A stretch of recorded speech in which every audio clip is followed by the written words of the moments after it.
Some of you might be new to KI. I'm sure most of you, maybe I've seen some of you might already know KI. But just in a nutshell, what KI is a set of tools and contexts um, that gets to the root of suffering, which is emotional repression.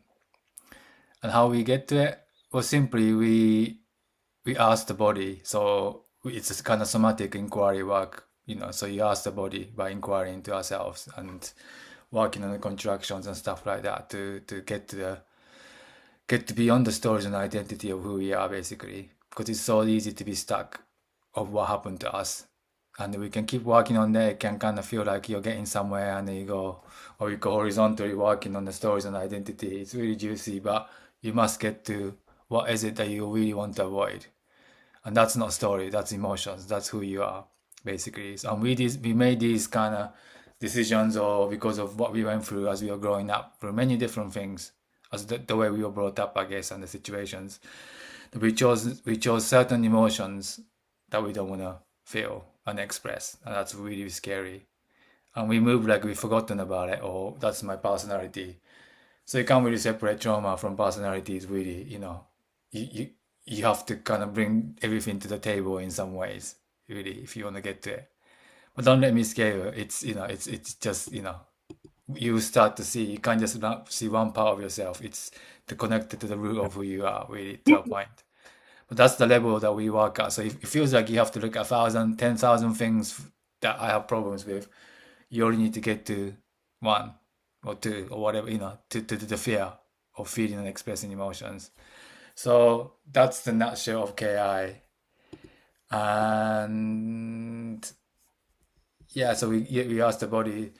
So the reason why how it connects really heavily into non-duality for me is I have a non-dual background. I had my awakening. I kept suffering. You can read all about it in the book, but it's to do with because the reason why we have to repress emotions and why we have to believe in stories and identity, why things are unconscious, because we have to believe in and we have to identify with things. And what is that? It's mostly thoughts, basically. So the strong compulsions to identify with the thoughts really runs the show. But that's where the non-duality comes in, where you really start to when you do the work, where you can start to be much more present than ever, because you're not unconsciously trying to get somewhere by believing something or not believing something, or being empty or not being empty, or all those things, right? But when as you do the work, maybe some of you starting to taste this, where there is a compulsion, just like you need to have a glass of wine when you don't feel well. There is a compulsion to believe in thoughts that feels actually horrible, like suffering, like I'm not good enough, I'm a failure. But that is still safer to believe that story than to feel what's really underneath it.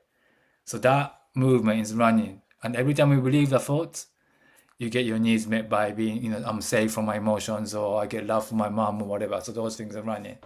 So, but you don't have to believe me, because you can experience this yourself, because this is what we do. It's not about believing me, what I say, or what you're meant to say, because, but I guess you might have to have a little faith in it, but you can really check your body and just ask the body if this is the case, and it will show you, right? So that's it's quite scientific in some ways. So it's not about believing, or it's not even about chasing certain circumstances, because it's not about chasing circumstances, and maybe there is like a goal or something that you want out of KI, but you really don't know what that will look like when you start to move authentically from this place where you don't have to be fearful of yourself, which is your emotions.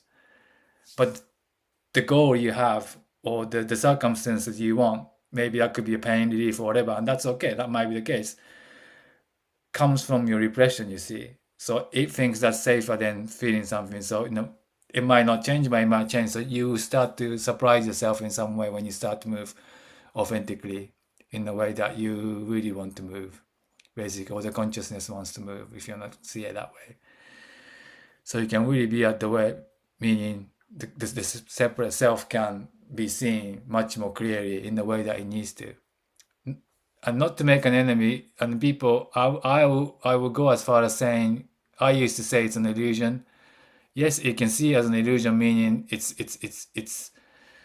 doesn't exist in some ways, but it's more of, it's still who you are, but it's just just the reflection back to itself sort of thing. But you will see this in your experience too.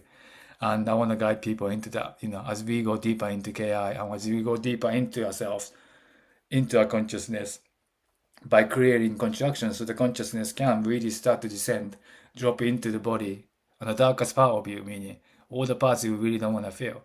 But that's the awareness is there too. But it's contracted. But it can't move through and move the way it needs to come back again, if you say, to ascend, if you want to talk about it. So KI is an important work for your non-dual embodiment. It's almost a prerequisite, really. And it's the most efficient way. I don't know any other way that is the cleanest and fastest way to get there. So, yeah.